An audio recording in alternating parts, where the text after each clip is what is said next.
గత రెండేళ్లలో పాయకరావుపేట నియోజకవర్గం ఎంతో అభివృద్ధి చెందిందని రాష్ట్ర హోంమంత్రి వంగలపూడి అనిత అన్నారు.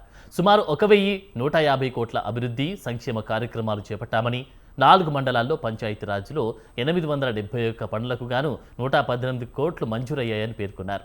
గ్రామాల అభివృద్ధికి 172 కిలోమీటర్ల మేర రహదారులు నిర్మించడం జరిగిందన్నారు. ప్రతి ఇంటికి సురక్షితమైన త్రాగునీరు అందించేందుకు 66 కోట్ల రూపాయలు మంజూరు చేయించామని అనిత తెలిపారు.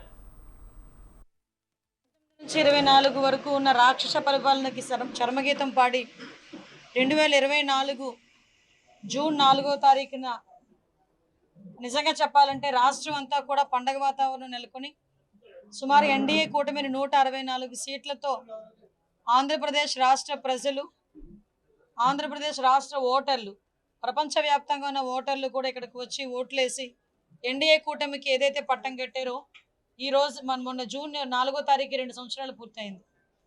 అయితే ఒక జవాబుదారీతనం గల పార్టీగా, ఒక జవాబుదారీతనం గల ప్రభుత్వంగా ఈ 2 సంవత్సరాల కాలంలో రాష్ట్రంలో ఏం జరిగింది, అదేవిధంగా నియోజకవర్గాల్లో అభివృద్ధి సంక్షేమ కార్యక్రమాలు ఎలా చేశామనేది చెప్పాల్సిన బాధ్యత మా అందరి మీద కూడా ఉంది.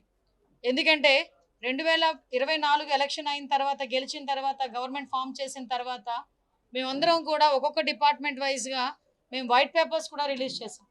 అప్పుడున్న పరిస్థితి ఎలా ఉంది, మేము ఎలా చేయబోతున్నాం అన్న దానికి కూడా ఒక దిశా మార్గదర్శనం ఇచ్చాం.